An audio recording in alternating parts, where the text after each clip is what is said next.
അതെ Valentine's day കാണാൻ പറ്റിയ സിനിമ തന്നെയാണ്. അത് കണ്ടിട്ട് തീരുമാനിക്കാം പ്രണയിക്കണോ വേണ്ടതെന്നൊക്കെയുള്ള കാര്യങ്ങൾ. മലയാളത്തിന് മറ്റൊരു വാഗ്ദാനമാണ് ഈ പടം സൂപ്പർ ഹിറ്റ് ആവും.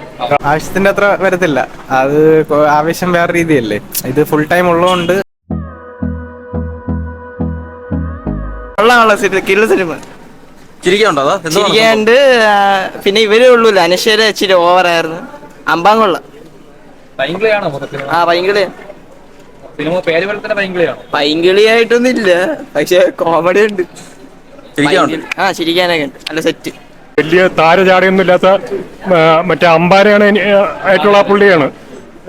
വളരെ ഉഗ്രം പെർഫോമൻസ്. പുള്ളി ഒരു ഗംഭീര ആക്ടർ തന്നെയാണ്. ശ്രീജിത്ത് ബാബു എന്ന് പറഞ്ഞ സംവിധായകൻ മലയാളത്തിന് മറ്റൊരു വാഗ്ദാനമാണ് ഈ പടം സൂപ്പർ ഹിറ്റ് ആവും, യാതൊരു സംശയമില്ല. ഫുൾ ലെങ്ത്, അതായത് ലാസ്റ്റ് മിനിറ്റ് വരെ നമ്മൾ ചിരിച്ച്, അതായത് വെറും തറ കോമഡി അല്ല, വളരെ ക്വാളിറ്റിയുള്ള നല്ല എന്താ പറയുക ഗംഭീര കോമഡി, വളരെ ആസ്വദിച്ച് ഊറി ഊറി ചിരിക്കാൻ പറ്റുന്ന നല്ല പവർഫുൾ കോമഡി ഫിലിം.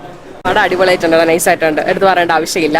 നമ്മൾ സജിൻ ഗോപുവിന്റെ അടിപൊളി പെർഫോമൻസ്, അതുപോലെ അനശ്വര രാജന്റെയും ഒക്കെയും ത്രൂ ഔട്ട് എല്ലാവരും അടിപൊളി ചെയ്തിട്ടുണ്ട്. പിന്നെ എടുത്തു പറയേണ്ട ഫാക്ടർ എന്ന് പറഞ്ഞാൽ, ഞാൻ പറഞ്ഞതുപോലെ തന്നെ ഒരു സിനിമയുടെ വിജയം എന്ന് പറഞ്ഞാൽ അത് ചിരിപ്പിക്കുകയും കരയിപ്പിക്കുകയും ചെയ്യുന്നതാണ്. ലാസ്റ്റ് സജിൻ ഗോപുവിന്റെ പെർഫോമൻസ് ആണ് എനിക്ക് പറയാനുള്ളത്. ഭയങ്കരമായിട്ട് ഇമോഷണലി ടച്ചായി, പക്ഷെ പുള്ളിക്കാരെ ഫുൾ ഫൺ കൊണ്ട് നിറഞ്ഞാടിയിട്ടുള്ളത് ഞാൻ പറയാം. അതെ വാലന്റൈൻസ് ഡേ കാണാൻ പറ്റിയ സിനിമ തന്നെയാണ്. അത് കണ്ടിട്ട് തീരുമാനിക്കാം പ്രണയിക്കണോ വേണ്ടതെന്നൊക്കെയുള്ള കാര്യങ്ങൾ. ലേഡി സൂപ്പർ സ്റ്റാർ ഓൾറെഡി അനശ്വര ലേഡി സൂപ്പർ സ്റ്റാർ ആണല്ലോ, പിന്നെ ടാഗ്ലൈൻ കൊടുക്കേണ്ട ആവശ്യമില്ല. കാരണം അനശ്വരയുടെ സ്ക്രിപ്റ്റിൽ നമുക്ക് അറിയാമല്ലോ, പുള്ളിക്കാരി എല്ലാ തിരക്കഥകളും സൂപ്പർ ഹിറ്റ് ആയിക്കൊണ്ടിരിക്കുകയാണ്. പൈങ്കിളി സൂപ്പർ ഹിറ്റ് ആവുമെന്നാണ് എന്റെ പ്രതീക്ഷ. ബാക്കി എല്ലാവരുടെയും കപ്പ് ഓഫ് ടീ അല്ല ഫിലിംസ് എന്ന് പറയുന്നത്, ഓരോരുത്തരെയും ഓരോ രുചികളാണല്ലോ, അതുകൊണ്ട് നമുക്ക് എടുത്തു പറയാൻ പറ്റില്ല. പക്ഷെ ഇത് ഹിറ്റ് അടിക്കുമെന്നാണ് എന്റെ പ്രതീക്ഷ. വാലന്റൈൻസ് ഡേ ആയിട്ട് അങ്ങനെയില്ല, ഒരു എന്റർടൈൻമെന്റ് ആയിട്ട് കാണാൻ. കോമഡിയാണ്, കണ്ടിരിക്കും. പുള്ളി നല്ല നാച്ചുറൽ ആയിട്ട് ആക്ട് ചെയ്യുന്നത്. വലിയ ഇതായിട്ടൊന്നും തോന്നുന്നില്ല, എന്നാലും നോർമലി കൊള്ളാം, നല്ലൊരു പടം തന്നെ. ഫുൾ ടൈം ആയിട്ട് ഓക്കെയാണ്, എന്നാലും ആവശ്യത്തിന്റെ അത്ര വരത്തില്ല, അത് ആവശ്യം വേറെ രീതിയല്ലേ, ഇത് ഫുൾ ടൈം ഉള്ളതുകൊണ്ട് ഇടയ്ക്കിടയ്ക്ക് വെച്ച് ചെറിയ ഹൈ ആയിട്ട് പോണ മൊമെന്റ് ഒക്കെ ഉണ്ട്, അല്ലാതെ നോർമലി ഓക്കെയാണ്. നമുക്ക് ഫുള്ള് ചിരിച്ചിരിക്കാൻ പറ്റുന്ന ഒരു ടൈപ്പാണോ പടം പറഞ്ഞത്? അങ്ങനെ ഉണ്ട്, പക്ഷെ ചില കോമഡി നമുക്ക് പെട്ടെന്ന് വർക്കാവത്തില്ല, എന്നാലും നോർമലി ഓക്കെയാണ്.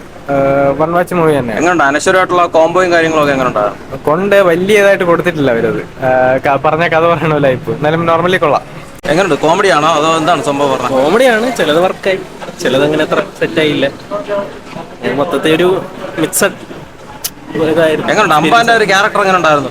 ഒരു മാസിൽ നിന്ന് ഇങ്ങോട്ട് വന്നപ്പോഴത്തേക്ക് പുള്ളി കൊള്ളായിരുന്നു, ഭയങ്കര എന്താ ഒരു ഹൈ എനർജറ്റിക് ആയിട്ടുള്ള പെർഫോമൻസ് ഇല്ല, പക്ഷെ പടത്തിന് എന്താ സ്റ്റോറിയാണോ ക്ലീഷായി പോയതാണോ അതോ? സ്റ്റോറി നല്ല കോമഡിയാണല്ലോ ഉദ്ദേശിക്കുന്നത്, അല്ലെങ്കിൽ കോമഡി ചിലത് വർക്കൗട്ടായി ചിലത് വർക്കൗട്ടില്ലായിരുന്നു. എന്താണ് ഇഷ്ടപ്പെടുന്നത്? നല്ല പടമായിരുന്നു, നല്ല കോമഡി ഒക്കെ ഉണ്ടായിരുന്നു, നല്ല രസമുണ്ട്, കണ്ടോണ്ടിരിക്കാൻ നല്ല രസമുണ്ട്.